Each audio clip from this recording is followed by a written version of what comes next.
Le chemin de la paix de l'esprit. Chapitre 2, Al-Baqarah, verset 177. La piété ne consiste pas à tourner vos visages vers l'Orient ou l'Occident.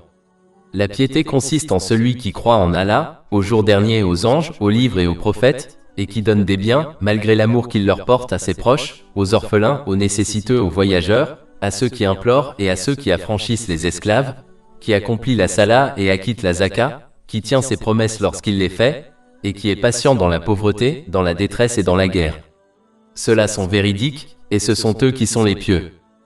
Allah, l'exalté, a clairement indiqué que la droiture et la piété doivent être démontrées dans chaque situation à laquelle une personne est confrontée, et dans chaque interaction et utilisation de chaque bénédiction qui lui a été accordée. Cela s'étend donc bien au-delà de la simple attitude face à la maison d'Allah, l'exalté, la Kaaba, pendant les 5 prières quotidiennes obligatoires. Chapitre 2 Al-Baqarah, verset 177. La justice ne consiste pas à tourner vos visages vers l'Est ou vers l'Ouest. Celui qui considère l'islam comme un ensemble de rituels ne comprendra pas cette réalité et fera donc facilement un mauvais usage des bienfaits qui lui ont été accordés, même s'ils accomplissent les quelques rituels quotidiens et hebdomadaires prescrits par l'islam.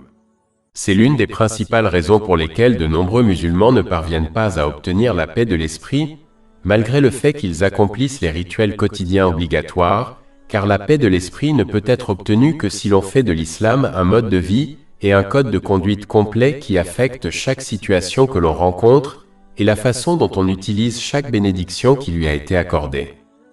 Le premier aspect de la droiture mentionné est la croyance en Allah, l'exalté. Chapitre 2 Al-Baqarah, verset 177. Mais la vraie justice est dans celui qui croit en Allah. La véritable croyance en Allah, l'exalté, implique de soutenir sa déclaration verbale de croyance par des actes. Celui qui croit qu'Allah, l'exalté, est son Seigneur acceptera inévitablement de le servir. Un véritable serviteur ne recherche pas son propre plaisir, ni ne s'attend à ce que les autres lui fassent plaisir. Il donnera la priorité au plaisir et à l'obéissance à son maître par rapport à toutes les autres choses, comme obéir et suivre les gens, ses propres désirs, les médias sociaux, la mode et la culture. La seule chose qu'un serviteur désire est de plaire à son maître. De plus, un serviteur accepte que tout ce qu'il possède, y compris sa propre vie, appartient à son Créateur et Maître, Allah l'exalté. Par conséquent, il s'empressera d'utiliser tout ce qui lui a été accordé de manière à plaire à Allah, l'exalté, comme indiqué dans le Saint-Coran et les hadiths du Saint-Prophète Muhammad, paix et bénédiction d'Allah sur lui. Un véritable serviteur comprendra qu'étant donné qu'Allah, l'exalté, est leur Créateur et Seigneur, le Créateur et Seigneur de toutes choses, il ne peut pas obtenir la paix de l'esprit en lui désobéissant, car il contrôle toutes choses, y compris les cœurs spirituels des gens, la demeure de la paix de l'esprit. Il s'efforcera donc de lui obéir, en utilisant correctement les bénédictions qui lui ont été accordées, comme le soulignent les enseignements islamiques, car cela seul conduit à la paix de l'esprit dans les deux mondes. Chapitre 16 en Al, verset 97. Quiconque, homme ou femme, fait une bonne œuvre tout en étant croyant, nous lui ferons vivre une bonne vie, et nous lui donnerons certes sa récompense dans l'au-delà selon les meilleures de ses œuvres. Plus une personne agit de cette manière, plus sa croyance en Allah, l'exalté, est forte. De plus, celui qui croit en Allah, l'exalté, sera certain qu'il sera tenu responsable de ses actes le jour du jugement. Cela l'encouragera davantage à actualiser sa foi en s'y préparant de manière pratique, ce qui implique d'utiliser les bénédictions qui lui ont été accordées d'une manière qui plaise à Allah, l'exalté selon les enseignements de l'islam. Chapitre 2 Al-Baqarah, verset 177. Mais la vraie droiture est chez celui qui croit en Allah, au jour dernier. Par conséquent, celui qui prétend verbalement croire en Allah, l'exalté, et au jour du jugement, mais ne parvient pas à obéir pratiquement à Allah, l'exalté, échouant ainsi à se préparer pratiquement au jour du jugement, doit réévaluer sa foi, car son manque de bonnes actions est une preuve de son manque de croyance en Allah, l'exalté, et au jour dernier. La foi en Allah, l'exalté, et au jour du jugement peut être établie et renforcée par l'étude et la mise en pratique du Saint-Coran, et par l'observation des signes dans l'univers indiqués par le Saint-Coran et les hadiths du Saint-Prophète Muhammad, que la paix et les bénédictions soient sur lui. Par exemple, lorsque l'on observe les innombrables systèmes équilibrés dans l'univers, tels que la distance parfaite du Soleil à la Terre, le cycle de l'eau, la densité des océans, qui permettent aux navires de naviguer dessus tout en permettant à la vie marine de prospérer en leur sein, et bien d'autres systèmes, on constate la main d'un créateur. Tant de systèmes parfaitement équilibrés ne peuvent pas être la conséquence d'événements aléatoires. De plus, s'il y avait plusieurs dieux, cela conduirait au chaos car chaque dieu désirerait quelque chose de différent dans l'univers. Ce n'est clairement pas le cas et indique donc un seul Dieu, Allah, l'exalté. Chapitre 21 Al-Anbiya, verset 22. S'il y avait eu en eux, c'est-à-dire dans les cieux et la terre, des divinités en dehors d'Allah, ils auraient tous deux été ruinés. Il existe également d'innombrables signes dans l'univers qui indiquent la venue du jour du jugement. Par exemple, lorsqu'on observe les systèmes parfaitement équilibrés au sein de la création des cieux et de la terre, on remarque une chose majeure qui n'est pas équilibrée, à savoir les actions des gens. Celui qui fait le bien ne reçoit pas sa pleine récompense dans ce monde, et celui qui fait le mal ne reçoit pas sa pleine punition, même s'il est puni par un gouvernement. Il est logique de comprendre que le Créateur unique, Allah, l'exalté, qui a équilibré tous les autres systèmes de cet univers, équilibrera également un jour les actions des gens, le principal déséquilibre de ce monde. Pour que cet équilibre des actions se produise, les actions des gens doivent d'abord prendre fin. C'est le jour du jugement où les actions des gens seront jugées et équilibrées pour toujours. En outre, Allah, l'exalté, utilise la pluie pour redonner vie à une terre stérile et morte, et fait jaillir une graine morte vivante afin de subvenir aux besoins de la création. De même, Allah, l'exalté, peut et va redonner vie à la graine morte appelée l'homme, qui est enfouie dans la terre, comme la graine morte qui germe à la vie. Le changement des saisons montre clairement la résurrection. Par exemple, pendant l'hiver, les feuilles des arbres meurent et tombent et l'arbre semble sans vie. Mais pendant les autres saisons, les feuilles repoussent et l'arbre semble plein de vie. Le cycle veille-sommeil de toutes les créatures est un autre exemple de résurrection. Le sommeil est le frère de la mort, car les sens du dormeur sont coupés. Allah, l'exalté, rend alors l'âme d'une personne à celle-ci si elle est destinée à vivre, redonnant ainsi la vie à la personne endormie. Chapitre 39 Az-Zumar, verset 42. Allah prend les âmes au moment de leur mort, et celles qui ne meurent pas, pendant leur sommeil. Puis il garde celles pour lesquelles il a décrété la mort, et il libère les autres pour un terme déterminé. Il y a là, certes, des signes pour des gens qui réfléchissent. En réfléchissant à ces exemples et à bien d'autres, on voit clairement la possibilité de la résurrection des humains et sa nécessité au jour du jugement. Un aspect essentiel de la foi est la croyance en l'invisible, comme l'existence de l'enfer, du paradis et des anges. Chapitre 2 Al-Baqarah, verset 177. Mais la vraie justice est dans celui qui croit en Allah, au jour dernier et aux anges. La foi dans l'invisible, les choses qui sont au-delà de la perception des cinq sens, est une partie essentielle de la foi, car la foi dans les choses qui sont pleinement perçues et comprises n'a pas la même valeur que la croyance en quelque chose qui ne peut être perçu par les cinq sens, même si ce sont des signes indiquant son existence. C'est pourquoi Allah, l'exalté, n'acceptera pas la foi de celui qui témoigne de son unicité au jour du jugement, car il a été témoin de l'invisible, comme l'enfer, le paradis et les anges. Il faut donc renforcer sa foi dans les choses invisibles de la création, en étudiant et en agissant selon les enseignements de l'islam. Cela garantira que la foi dans les choses invisibles ira au-delà d'une déclaration de foi verbale et se reflètera plutôt dans nos actions, car cela nous encouragera à obéir sincèrement à Allah, l'exalté, comme indiqué dans le Saint-Coran et les traditions du saint prophète Mohammed, paix et bénédiction d'Allah sur lui. Par exemple, celui qui est certain que deux anges sont constamment avec lui, et qu'ils enregistrent chacune de ses paroles et chacune de ses actions en prévision du jour du jugement, contrôlera ses paroles et ses actions, même lorsqu'il est seul. Chapitre 2 Al-Baqarah, verset 177. Mais la vraie droiture est dans celui qui croit en Allah, au jour dernier, les anges, le livre. Croire au Saint-Coran implique de respecter ces différents aspects. Il s'agit notamment de le réciter correctement et régulièrement, de le comprendre et d'agir en fonction de ses enseignements. Un musulman doit éviter de rester au premier niveau, où il ne récite le Saint-Coran que dans une langue qu'il ne comprend pas. Le Saint-Coran n'est pas un livre de récitation, c'est un livre de guidance. On ne peut s'orienter qu'en le comprenant et en le mettant en pratique. Tout comme une carte ne peut conduire une personne à sa destination que si elle la comprend et la met en pratique, le Saint-Coran ne peut conduire une personne à la paix de l'esprit dans les deux mondes que si elle la comprend et la met en pratique.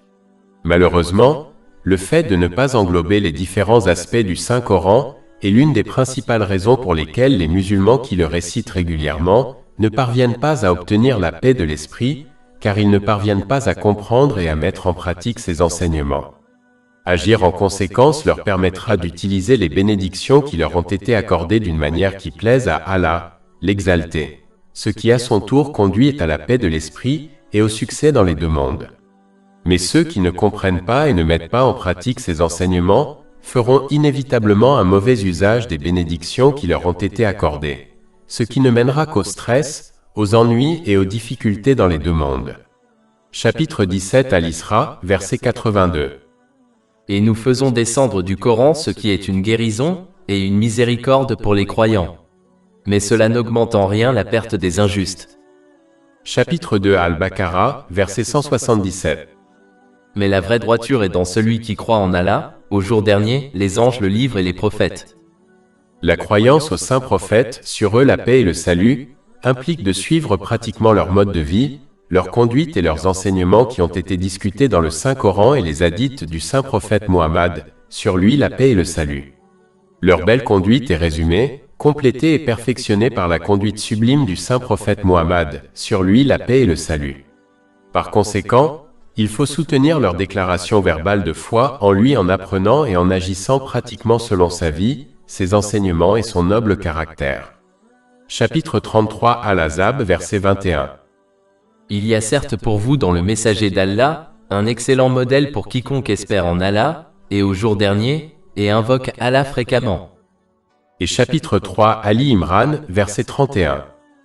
Dis au prophète Muhammad, paix et bénédiction sur lui.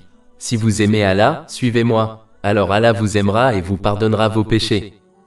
Et chapitre 59 Al-Ashr, verset 7. Et tout ce que le messager vous a donné, prenez-le. Et ce qu'il vous a interdit, abstenez-vous-en. Par conséquent, prétendre aimer et respecter le saint prophète Muhammad, que la paix et les bénédictions soient sur lui, tout en ne mettant pas en pratique ses enseignements et son caractère contredit cette affirmation verbale. Tout comme tout le monde espère son intercession au jour du jugement, ils doivent craindre le risque qu'il témoigne contre eux le jour du jugement, s'ils ne parviennent pas à apprendre et à mettre en pratique ses traditions et ce qu'il a apporté, c'est-à-dire le Saint-Coran. Chapitre 25 Al-Furqan, verset 30. Et le messager a dit, « Ô mon Seigneur, mon peuple a vraiment pris ce Coran comme une chose abandonnée. » Si quelqu'un souhaite son intercession au lieu de son témoignage contre lui au jour du jugement, il doit alors apprendre et agir selon les enseignements du Saint-Coran et de ses traditions.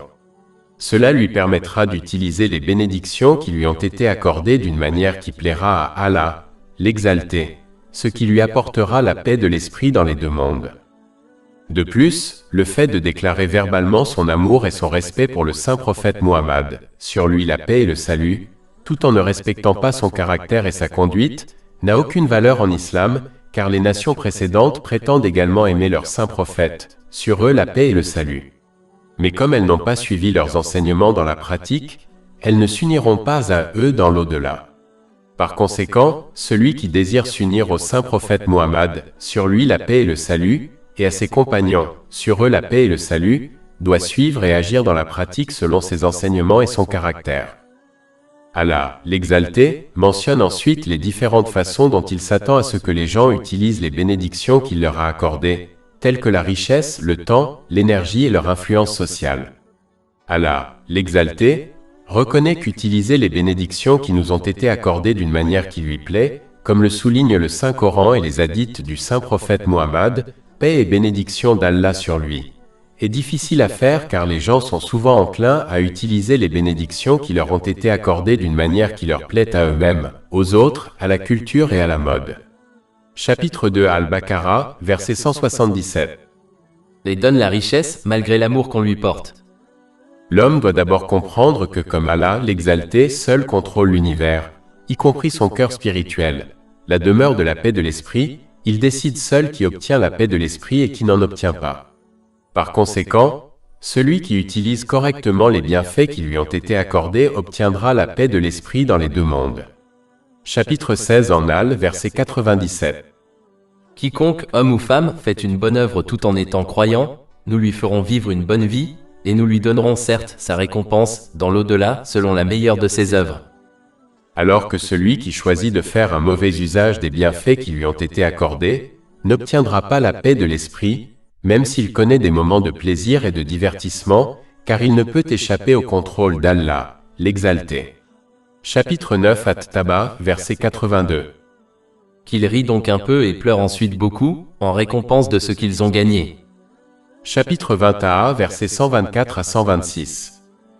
Et quiconque se détourne de mon rappel, certes, aura une vie pénible. Et au jour de la résurrection, nous le rassemblerons aveugle. Il dira, Seigneur, pourquoi m'as-tu ressuscité aveugle alors que je voyais?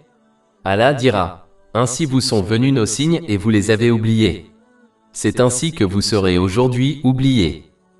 De plus, il faut comprendre la différence entre les bienfaits qui leur sont accordés dans ce monde et ceux qu'ils reçoivent au paradis. Chapitre 7 à l'Araf, verset 43. Et on les appellera, ceci est le paradis que vous avez reçu en héritage pour ce que vous avez fait. Comme l'indique ce verset, un musulman héritera du paradis, ce qui signifie qu'il en sera le propriétaire en cadeau. C'est la raison pour laquelle les musulmans seront libres de faire ce qu'ils veulent au paradis, car ils en seront le propriétaire. Or, les bienfaits de ce monde matériel ont été accordés aux gens sous forme de prêts et non de cadeaux.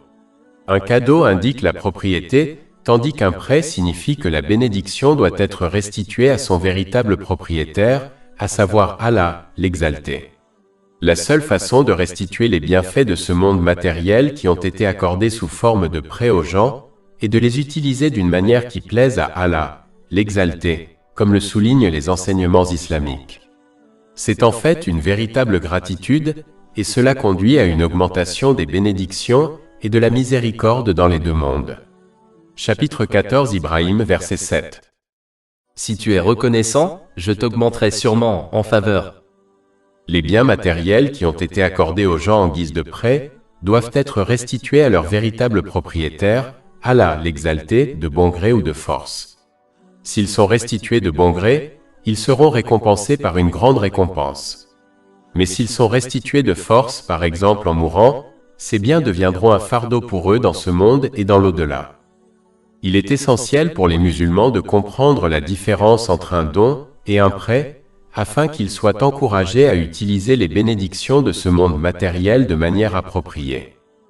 Ainsi, même si l'on a envie de faire un mauvais usage des bienfaits qui nous ont été accordés, on doit se comporter comme un patient sage qui accepte et agit selon les conseils de son médecin, sachant que c'est mieux pour lui, même s'il lui est prescrit des médicaments amers et un régime alimentaire strict.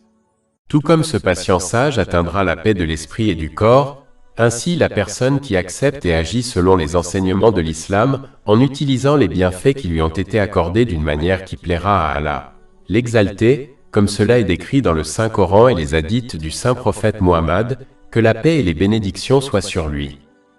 En outre, une personne doit se rappeler un principe islamique simple. Plus on donne, plus on reçoit de sens, plus on utilise les bénédictions qui lui ont été accordées d'une manière qui plaise à Allah, l'Exalté, plus on lui accordera la paix de l'esprit, la miséricorde et les bénédictions dans les deux mondes.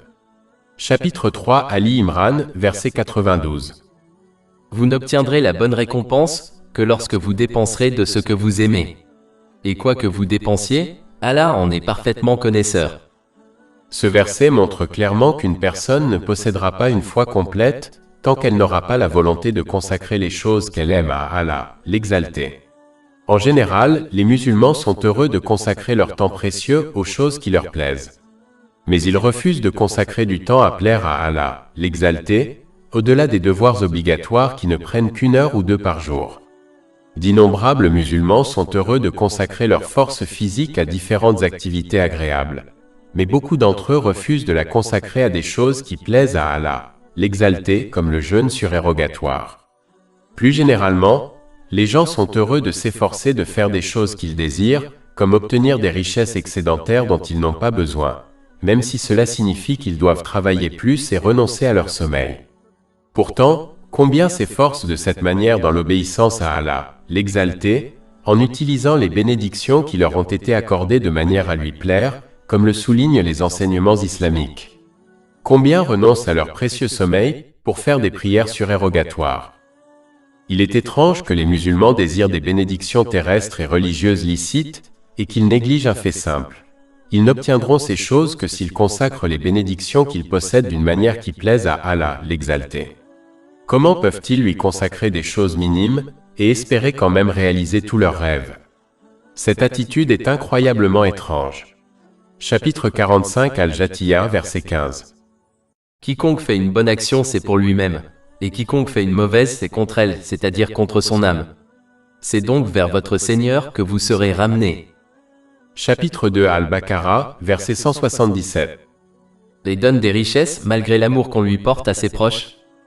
Allah, le Très-Haut, donne toujours des conseils complets dans le Saint-Coran.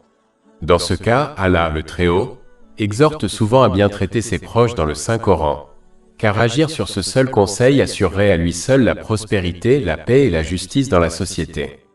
Si chaque personne traitait bien ses proches, aucune autre aide extérieure ne serait nécessaire. Cela garantirait que chaque membre de chaque cellule familiale soit traité avec bienveillance, ce qui, à son tour, aurait un effet positif sur l'ensemble de la société. Il faut aider ses proches dans tout ce qui est louable en islam, et les mettre en garde contre tout ce qui est blâmable. Chapitre 5 Al-Maïda, verset 2. Et coopérez à la justice et à la piété, mais ne coopérez pas au péché et à la violence. Malheureusement, de nombreux musulmans ignorent aujourd'hui ce conseil et préfèrent aider les autres en fonction de leur relation avec eux, sans tenir compte du fait que ce soit une bonne ou une mauvaise chose. Un musulman doit adhérer à l'ordre conseillé dans le verset suivant, et n'aider ses proches que dans les choses qui sont directement liées à l'obéissance sincère à Allah, l'exalté. Chapitre 2 Al-Baqarah, 83. N'adorez pas d'autre qu'Allah. Faites du bien à vos pères et mères et à vos proches.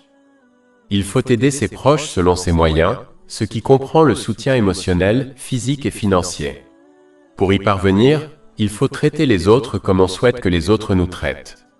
Il ne faut pas prêter trop d'attention aux normes et à la définition d'un bon parent définie par les gens, car ces normes et ces définitions contredisent souvent celles fixées par l'islam. Il faut plutôt respecter les droits de ses proches conformément aux enseignements de l'islam, pour le plaisir d'Allah, l'exalté, que ces derniers les considèrent ou non comme de bons parents. Enfin, un musulman ne doit jamais rompre les liens avec ses proches pour des raisons matérielles, car le saint prophète Muhammad, que la paix et les bénédictions soient sur lui, a averti dans un hadith trouvé dans Sahih Bukhari, numéro 5984, que celui qui rompt les liens avec ses proches pour des raisons matérielles n'entrera pas au paradis. De plus, même si un musulman peut couper les liens avec son proche pour des raisons religieuses, il est néanmoins préférable de maintenir les liens avec son proche en l'aidant dans les choses qui sont bonnes et en l'avertissant dans les choses qui sont mauvaises, car cela peut encourager son proche à se repentir sincèrement de son égarement. Chapitre 2 Al-Baqarah, verset 177. Et donne des richesses malgré l'amour qu'on lui porte à ses proches, aux orphelins, aux nécessiteux, aux voyageurs, à ceux qui demandent de l'aide, et pour libérer des esclaves. Les orphelins sont souvent mentionnés dans les enseignements islamiques, car ils sont souvent privés de leurs droits en raison de leur faiblesse sociale. Par conséquent, un musulman doit s'assurer qu'il aide ceux qui sont considérés comme socialement faibles dans la société, tels que les orphelins et les veuves, en fonction de leurs moyens. Parrainer des orphelins et des veuves est devenu extrêmement facile de nos jours, car il est possible de le faire en ligne en quelques minutes. Et le montant du parrainage est souvent inférieur à leur facture de téléphone mensuelle. Par conséquent, les musulmans ne doivent pas ignorer cette partie vitale de l'islam car elle conduit au soutien continu d'Allah, l'exalté dans les deux mondes. Cela a été confirmé dans un hadith trouvé dans Sahih Muslim, numéro 6853. De plus, le saint prophète Muhammad, paix et bénédiction d'Allah sur lui, a conseillé que celui qui prend soin d'un orphelin obtiendra sa proximité au paradis. Cela a été conseillé dans un hadith trouvé dans Sahih Bukhari, numéro 6005. Enfin, celui qui prend soin d'une personne nécessiteuse comme une veuve, recevra la même récompense que celui qui prie toute la nuit et jeûne tous les jours. Cela a été conseillé dans un hadith trouvé dans Sahih Bukhari, numéro 6006. Par conséquent, celui qui a du mal à accomplir les bonnes actions surérogatoires, comme la prière nocturne surérogatoire et le jeûne surérogatoire, doit agir selon ce hadith, afin d'obtenir cette récompense avec un minimum d'effort. Comme nous l'avons vu précédemment, il est important de se rappeler que tout bien que l'on possède, comme la richesse, nous a été accordé par Allah, l'Exalté, comme un prêt et non comme un don. Un prêt doit être remboursé à son propriétaire. La façon dont on rembourse le prêt qui nous a été accordé par Allah, l'Exalté, est de l'utiliser d'une manière qui lui plaît. Par conséquent, celui qui aide les nécessiteux ne fait que rembourser la dette qu'il a envers Allah, l'Exalté. Si l'on se souvient de cela, on évite de se comporter comme s'il faisait une faveur à Allah, l'Exalté, ou à la personne nécessiteuse. En réalité, Allah, l'Exalté, les a favorisés en leur accordant des bénédictions matérielles et en leur donnant l'occasion d'obtenir d'innombrables récompenses en aidant les nécessiteux. De plus, la personne nécessiteuse a fait une faveur au donateur en acceptant son aide. Si chaque personne nécessiteuse rejette l'aide des autres, comment obtiendra-t-elle la récompense mentionnée dans les enseignements divins? Se souvenir de ces points évitera de détruire sa récompense en adoptant une attitude incorrecte. Enfin, aider les nécessiteux implique de répondre à tout besoin légitime qu'une personne peut avoir. Cela comprend les besoins émotionnels, physiques et financiers. Par conséquent, aucun musulman, aussi peu riche soit-il, ne peut s'exempter d'agir conformément à ce verset. Chapitre 2 Al-Baqarah, verset 177. Et donne des richesses, malgré l'amour qu'il emporte à ses proches, aux orphelins, aux nécessiteux, aux voyageurs. Le voyageur est l'étranger qui se trouve coincé dans un pays étranger. Allah, le Très-Haut, encourage les musulmans à lui donner une partie de ses biens afin de l'aider dans son voyage s'il en a besoin. Celui qui possède des biens doit faire preuve de compassion envers cet étranger et l'aider de toutes les manières possibles, même si cela se limite à lui donner de la nourriture ou un moyen de transport, ou à le protéger de tout mal qui pourrait lui arriver au cours de son voyage. Chapitre 2 Al-Baqarah, verset 177. Et donne des richesses, malgré l'amour qu'on lui porte à ses proches, aux orphelins, aux nécessiteux, aux voyageurs, à ceux qui demandent de l'aide, et pour libérer des esclaves. L'esclavage des prisonniers au cours des batailles et des guerres étant une pratique courante dans le monde connu, l'islam ne pouvait pas permettre aux musulmans d'avoir un avantage injuste sur leurs ennemis en interdisant l'esclavage des prisonniers au cours des batailles. Cela ne ferait qu'augmenter la population d'esclaves musulmans, alors que la population d'esclaves mécréants deviendrait inexistante. C'est pourquoi l'islam a pris des mesures pour améliorer la situation des esclaves, afin qu'ils soient traités avec le plus grand respect et le plus grand soin. En fait, Allah, l'Exalté, a exhorté à une telle bonne conduite envers les esclaves qu'ils étaient traités comme des membres de la famille. Par exemple, le saint prophète Mohammed, que la paix et les bénédictions soient sur lui, a ordonné aux musulmans de nourrir leurs esclaves avec ce qu'ils mangent eux-mêmes, de les habiller avec les mêmes vêtements qu'eux, et de ne jamais les surcharger de tâches mais plutôt de les aider dans leurs tâches quotidiennes. Ce fait a été évoqué dans un hadith retrouvé dans le Sahih Muslim, numéro 4313. De plus, l'islam a également pris des mesures pour éradiquer l'esclavage en faisant de l'acte de libérer un esclave un acte extrêmement vertueux, assorti de lourdes récompenses. Par exemple, celui qui a libéré son esclave pour l'amour d'Allah, l'Exalté, s'est vu promettre la liberté de l'enfer dans un hadith retrouvé dans Jami' at-Tirmidhi, numéro 1541. De plus, l'islam a fixé la première expiation de certains péchés à la libération d'un esclave. Par exemple, chapitre 58 Al-Mujadila, verset 3. Et ceux qui prononcent le ziar contre leurs épouses et veulent ensuite revenir sur ce qu'ils ont dit, alors avant de se toucher, ils doivent affranchir un esclave. Voilà ce à quoi vous êtes exhortés. Et Allah est parfaitement connaisseur de ce que vous faites. Lorsque ces enseignements ont été mis en œuvre dans la société islamique, les esclaves ont été traités comme des membres de la famille, et l'esclavage tel qu'il était largement pratiqué a finalement été éradiqué. Malheureusement, dans certaines parties du monde, l'esclavage sous différentes formes existe encore, comme l'esclavage financier.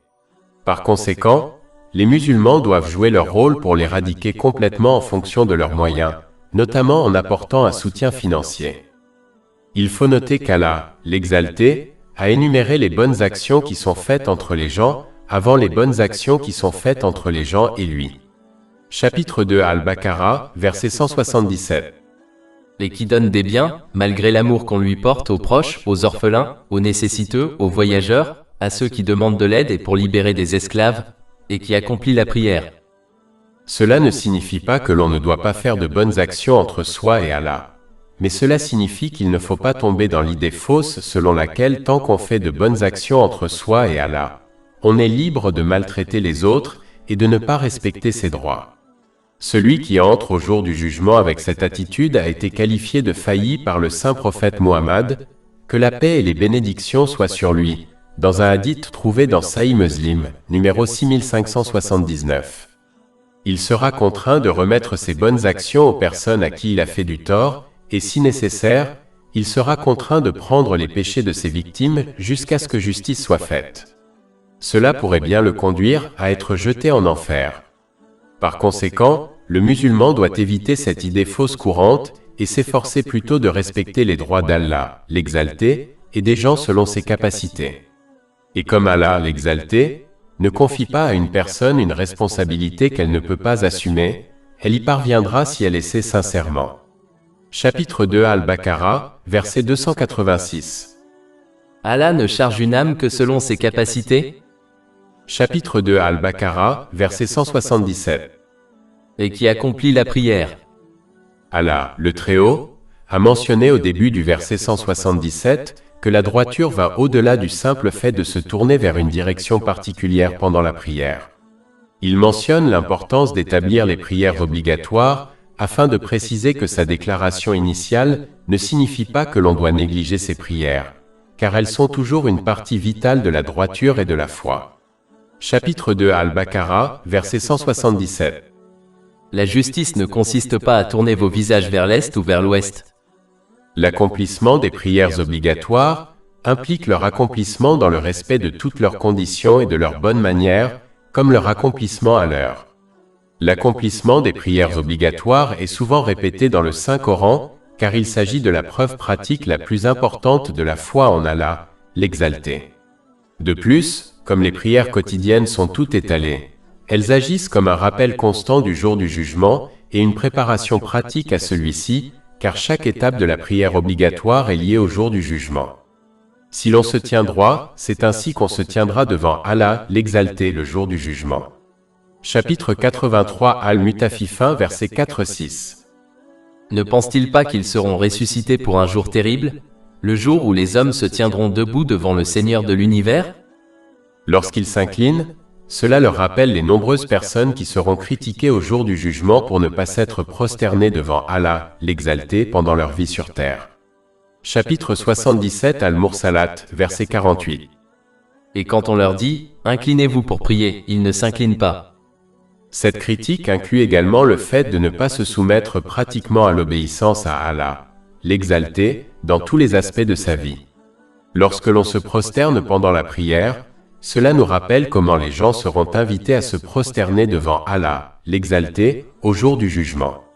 Mais ceux qui ne se sont pas prosternés correctement devant lui pendant leur vie sur terre, ce qui implique de lui obéir dans tous les aspects de leur vie, ne pourront pas le faire le jour du jugement. Chapitre 68 Al-Kalam, versets 42 à 43. Le jour où les choses deviendront difficiles, ils seront invités à se prosterner, mais on les en empêchera. Leurs yeux s'humilieront, l'humiliation les couvrira. Et on les invitait à se prosterner, alors qu'ils étaient en bonne santé. Lorsque l'on s'agenouille pour prier, cela nous rappelle la façon dont nous serons assis dans cette position devant Allah, l'Exalté, le jour du jugement, craignant le jugement final. Chapitre 45 Al-Jatiyah, verset 28. Et tu verras toutes les nations s'agenouiller, de peur. Chaque nation sera appelée à rendre compte de ses actes, et on lui dira, « Aujourd'hui, vous serez récompensés pour ce que vous faisiez autrefois. » Celui qui prie en gardant ces éléments à l'esprit, accomplira correctement ses prières. Cela lui permettra d'obéir sincèrement à Allah, l'Exalté, entre les prières. Chapitre 29 Al-Ankabut, verset 45. En effet, la prière interdit l'immoralité et les mauvaises actions. Cette obéissance implique d'utiliser les bénédictions qui nous ont été accordées d'une manière qui lui plaît, comme indiqué dans le Saint-Coran et les traditions du saint prophète Muhammad, paix et bénédiction d'Allah sur lui. Chapitre 2 Al-Baqarah, verset 177. Et donne la zakat. L'aumône obligatoire ne représente qu'une petite partie du revenu total d'une personne et n'est donnée que lorsque celle-ci possède un montant fixe. L'un des objectifs de l'aumône obligatoire est de rappeler aux musulmans que les biens qu'ils possèdent ne lui appartiennent pas, sinon il serait libre de les dépenser comme il le souhaite. Les biens ont été créés et accordés par nul autre qu'Allah, l'Exalté, et doivent donc être utilisés selon son agrément. En fait, chaque bien que l'on possède n'est qu'un prêt qui doit être remboursé à son propriétaire légitime, Allah, l'Exalté. Cela se réalise lorsque l'on utilise les biens qui lui ont été accordés d'une manière qui plaise à Allah, l'Exalté, comme le précise le Saint-Coran et les hadiths du saint prophète Muhammad, que la paix et les bénédictions soient sur lui. Celui qui ne comprend pas cette vérité et se comporte comme si les bénédictions qui lui ont été accordées, comme ses biens lui appartenaient, et s'abstient donc de faire l'aumône obligatoire, sera puni, tout comme celui qui ne rembourse pas un prêt temporel est puni. Par exemple, un hadith trouvé dans Sahih Bukhari, numéro 1403, avertit que la personne qui ne fait pas l'aumône obligatoire rencontrera un grand serpent venimeux qui la mordra continuellement le jour du jugement. Chapitre 3 Ali Imran, verset 180. Et que ceux qui refusent ce qu'Allah leur a donné en grâce, ne pensent pas que cela est meilleur pour eux. Au contraire, cela est pire pour eux. Leurs coups seront cernés par ce qu'ils ont refusé, au jour de la résurrection. Dans ce monde, les richesses qu'ils négligent de donner à la charité obligatoire deviendront une source de stress et de misère, car ils ont oublié qu'Allah, l'Exalté, a un droit sur les bienfaits qu'il leur a accordés. Chapitre 21, versets 124 à 126. Et quiconque se détourne de mon rappel, certes, aura une vie pénible. Et au jour de la résurrection, nous le rassemblerons aveugle. Il dira, Seigneur, pourquoi m'as-tu ressuscité aveugle, alors que je voyais? Allah dira, ainsi vous sont venus nos signes et vous les avez oubliés. C'est ainsi que vous serez aujourd'hui oubliés. Chapitre 2 Al-Baqarah, verset 177. Ceux qui tiennent leurs promesses quand ils promettent. Le fait de ne pas tenir ses promesses sans raison valable est un aspect de l'hypocrisie. Cela a été mis en garde dans un hadith trouvé dans Sahih Bukhari, numéro 2749. Celui qui adopte les caractéristiques d'un hypocrite doit craindre de se retrouver avec elle dans l'au-delà. Un musulman doit donc tenir toutes les promesses qu'il a faites. La plus importante d'entre elles est la promesse d'obéir sincèrement à Allah, l'Exalté, en toutes circonstances lorsqu'il l'a accepté comme son Seigneur. Cette obéissance implique d'utiliser les bénédictions qui lui ont été accordées d'une manière qui lui plaise, comme le décrivent le Saint-Coran et les traditions du saint prophète Muhammad, paix et bénédiction d'Allah sur lui. Il est important de noter que cette promesse est une promesse pratique. Par conséquent, elle va bien au-delà de la simple déclaration verbale de foi en Allah, l'Exalté. Tenir les promesses faites aux gens est également important, car on en sera tenu responsable le jour du jugement. Chapitre 17 Al-Isra, verset 34. Et accomplissez tout engagement. En vérité, l'engagement est toujours ce sur quoi on sera interrogé. Ces promesses incluent aussi celles qui ne sont ni dites ni écrites, comme celle d'avoir un enfant. Avoir un enfant oblige automatiquement les parents à s'engager à respecter les droits de l'enfant, conformément aux enseignements de l'islam. Ces promesses incluent également les promesses matérielles, comme les transactions commerciales et financières. Un musulman ne doit pas tenter de séparer ses affaires matérielles de ses affaires religieuses, tout en croyant que les aspects matériels de sa vie n'intéressent pas Allah, l'Exalté. C'est une attitude insensée, car l'islam est un mode de vie complet et un code de conduite qui affecte chaque respiration d'une personne et chaque situation dans laquelle elle est impliquée, qu'elle soit matérielle ou religieuse.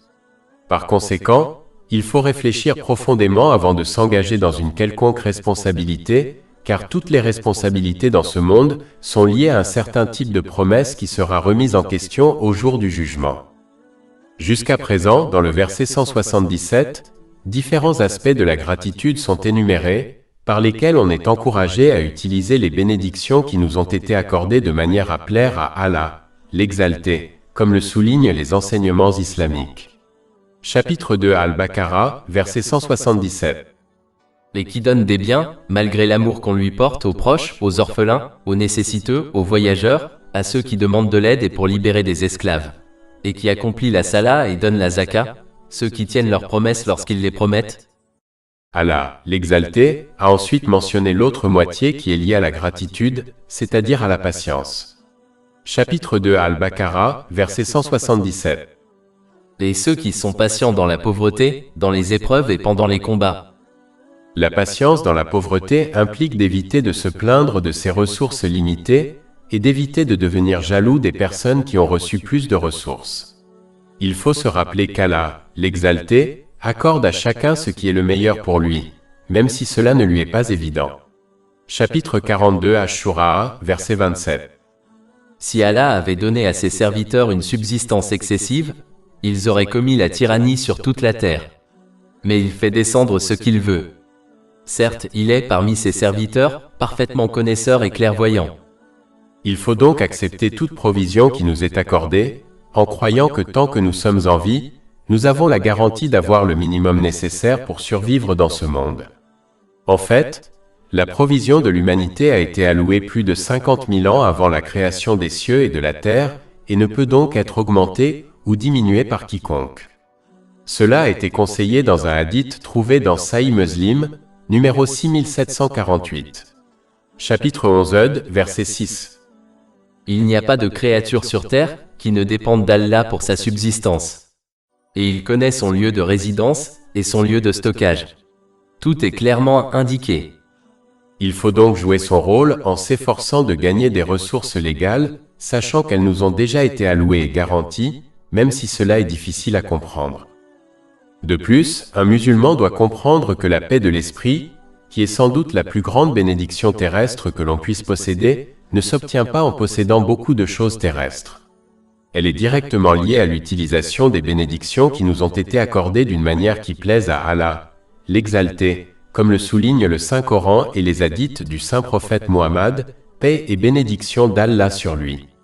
Par conséquent, toute personne peut obtenir la paix de l'esprit, quel que soit le nombre de choses terrestres qu'elle possède. Chapitre 16 en Al, verset 97. Quiconque, homme ou femme, fait une bonne œuvre tout en étant croyant, nous lui ferons vivre une bonne vie, et nous lui donnerons certes sa récompense dans l'au-delà selon les meilleures de ses œuvres. De plus, le fait de posséder de nombreuses choses de ce monde ne fait généralement qu'entraîner une mauvaise utilisation de ces choses, ce qui entraîne à son tour des difficultés, des ennuis et du stress dans les deux mondes, même si l'on connaît des moments de plaisir et de divertissement. Chapitre 9 At-Taba, verset 82. Qu'ils rient donc un peu et pleurent ensuite beaucoup, en récompense de ce qu'ils ont gagné. Chapitre 20a, versets 124 à 126. Et quiconque se détourne de mon rappel, certes, aura une vie pénible. Et au jour de la résurrection, nous le rassemblerons aveugle. Il dira, Seigneur, pourquoi m'as-tu ressuscité aveugle alors que je voyais? Allah dira, ainsi vous sont venus nos signes et vous les avez oubliés. C'est ainsi que vous serez aujourd'hui oubliés. Par conséquent, il faut se contenter de ce qui nous a été accordé par Allah, l'Exalté, et s'efforcer d'obtenir la paix de l'esprit en utilisant ses bénédictions d'une manière qui lui plaît, comme indiqué dans les enseignements islamiques.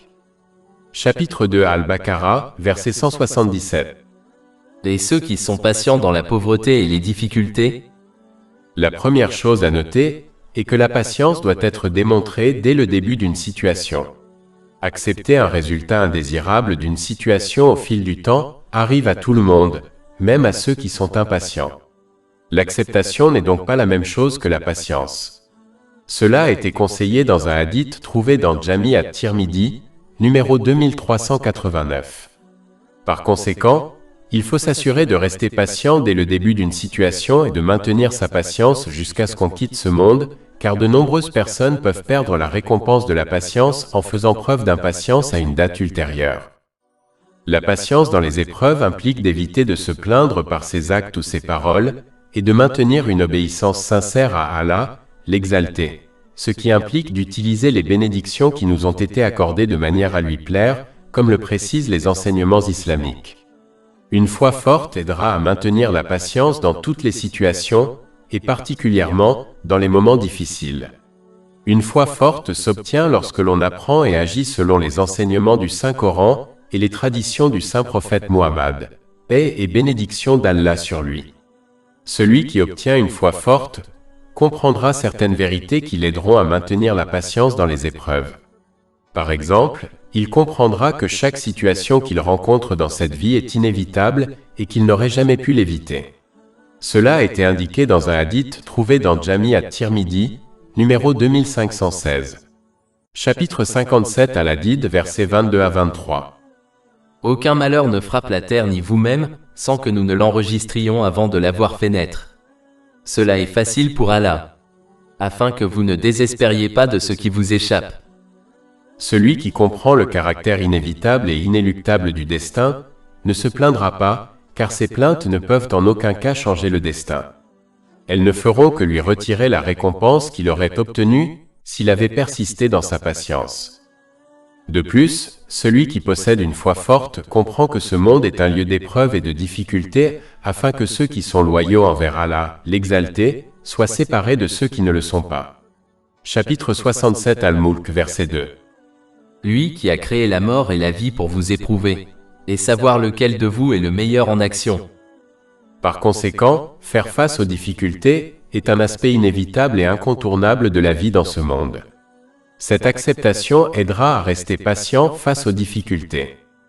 De plus, celui qui possède une foi solide se rappellera toujours que peu importe la difficulté d'une épreuve, il a sans aucun doute la force d'y faire face avec patience, car Allah, l'exalté, n'impose jamais à une âme plus qu'elle ne peut supporter. Chapitre 2 Al-Baqarah, verset 286. Allah ne charge une âme que selon ses capacités.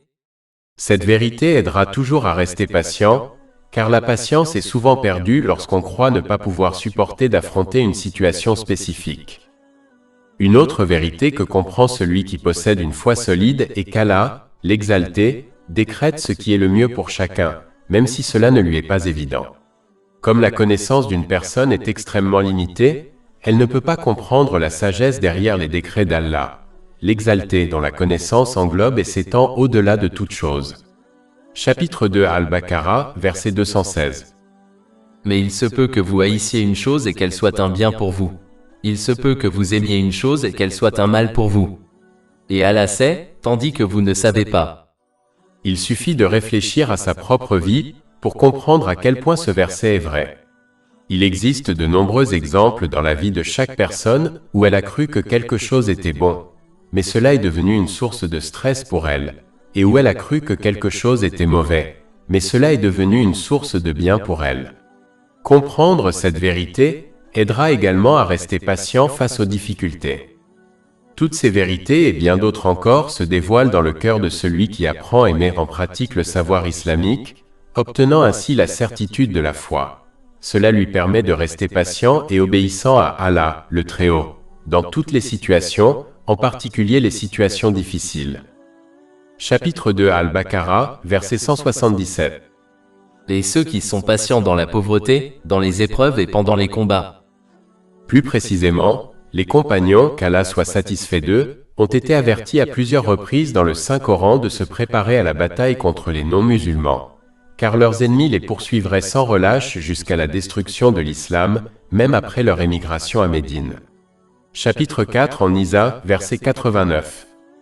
Ils souhaitent que vous ne croyiez pas comme eux, afin que vous soyez pareils.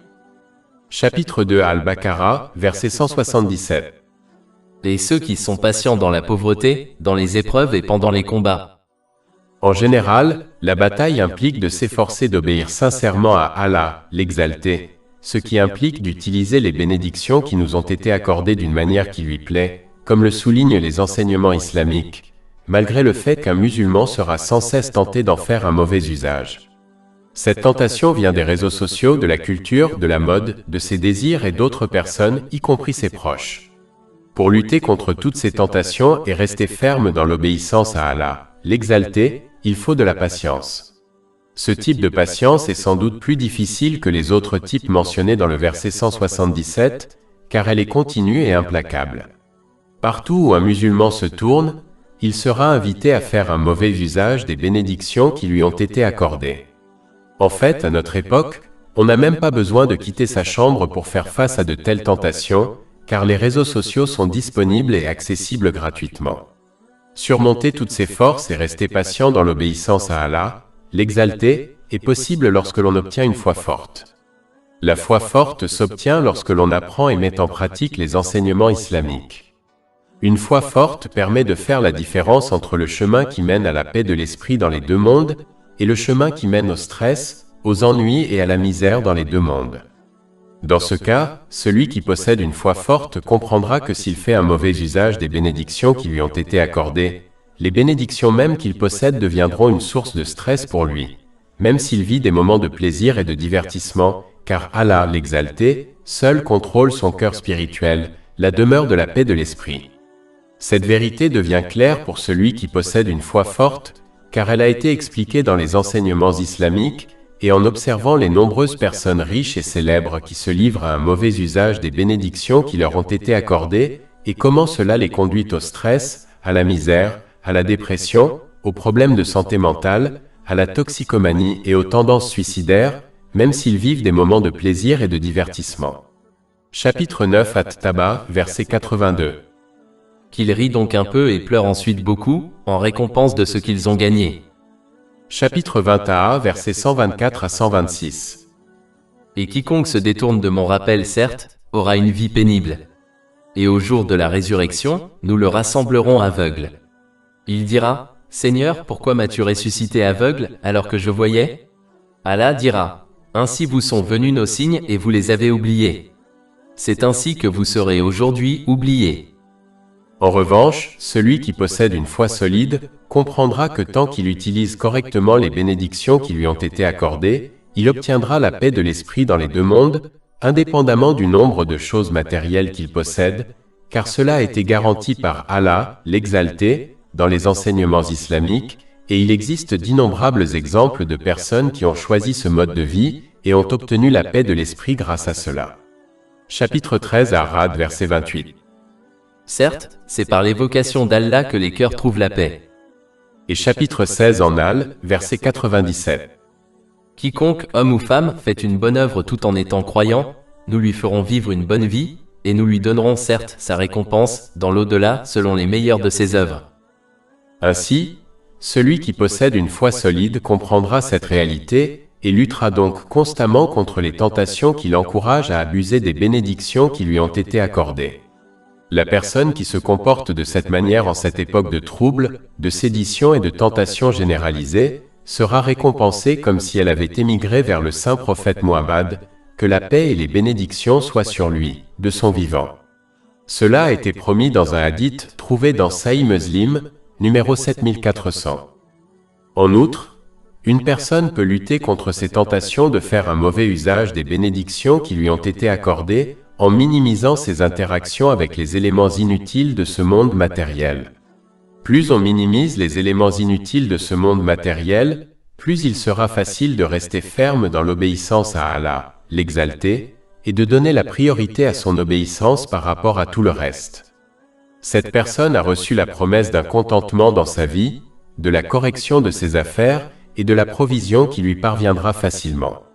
Cela a été conseillé dans un hadith trouvé dans Jami at-Tirmidhi, numéro 2465. Alors que, celui qui se livre trop aux aspects inutiles du monde matériel, sera moins susceptible d'utiliser correctement les bénédictions qui lui ont été accordées. En fait, il sera plus susceptible de donner la priorité au plaisir du monde matériel, plutôt qu'à l'obéissance sincère à Allah, l'exalté. Le même hadith cité plus haut, met en garde ce type de personne contre le manque de contentement, l'absence de correction de ses affaires et la provision garantie qui lui parviendra avec beaucoup de difficultés. Chapitre 2 Al-Baqarah, verset 177. Et ceux qui sont patients dans la pauvreté, dans les épreuves et pendant les combats. Ceux qui s'efforcent d'agir selon les différents aspects de la foi et de la droiture mentionnés au verset 177, ont été fidèles à leurs paroles lorsqu'ils ont témoigné de l'islam comme étant leur foi. Chapitre 2 Al-Baqarah, verset 177. La piété ne consiste pas à tourner vos visages vers l'Orient ou l'Occident.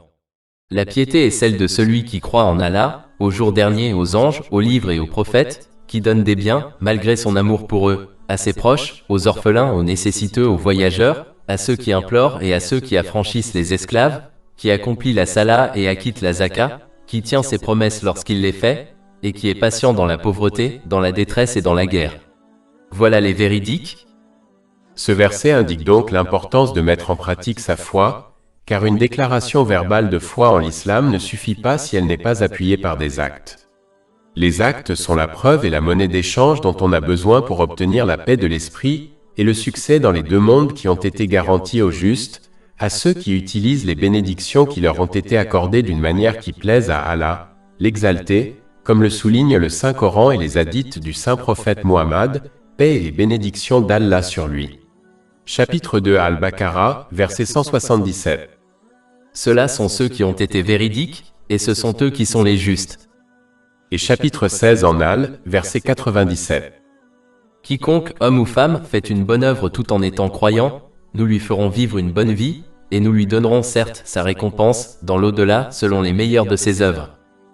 Mais ceux qui n'utilisent pas correctement les bénédictions qui leur ont été accordées, même s'ils affirment verbalement leur foi en l'islam, verront que les bénédictions même qu'ils possèdent deviendront pour eux une source de stress, de misère et de problèmes dans les deux mondes.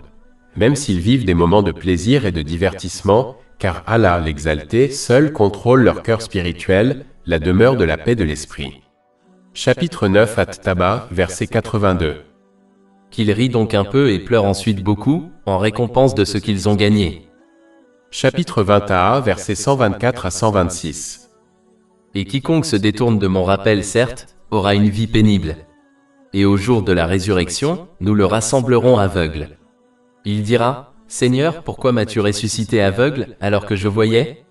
Allah dira, ainsi vous sont venus nos signes et vous les avez oubliés. C'est ainsi que vous serez aujourd'hui oubliés. De plus, celui qui ne parvient pas à mettre en pratique sa foi doit craindre de quitter ce monde sans elle. En effet, la foi est comme une plante qui doit être nourrie par de bonnes actions. Tout comme une plante qui ne reçoit pas de nourriture, comme la lumière du soleil, mourra. Ainsi la foi de celui qui ne fait pas de bonnes actions risque de mourir. C'est la plus grande perte. Il faut donc être fidèle à sa parole lorsqu'on déclare l'islam comme sa foi, en agissant selon ses enseignements, si l'on désire la paix de l'esprit et le succès dans les deux mondes. Chapitre 2 Al-Baqarah, verset 177. La piété ne consiste pas à tourner vos visages vers l'Orient ou l'Occident. La piété consiste en celui qui croit en Allah, au jour dernier, aux anges, aux livres et aux prophètes, et qui donne des biens, malgré l'amour qu'il leur porte à ses proches, aux orphelins, aux nécessiteux, aux voyageurs, à ceux qui implorent et à ceux qui affranchissent les esclaves, qui accomplit la salat et acquitte la zaka, qui tient ses promesses lorsqu'il les fait, et qui est patient dans la pauvreté, dans la détresse et dans la guerre. Ceux-là sont véridiques, et ce sont eux qui sont les pieux. Plus de 400 livres électroniques, livres audio, infographies, podcasts et blogs gratuits disponibles sur notre site web www.chekpod.com.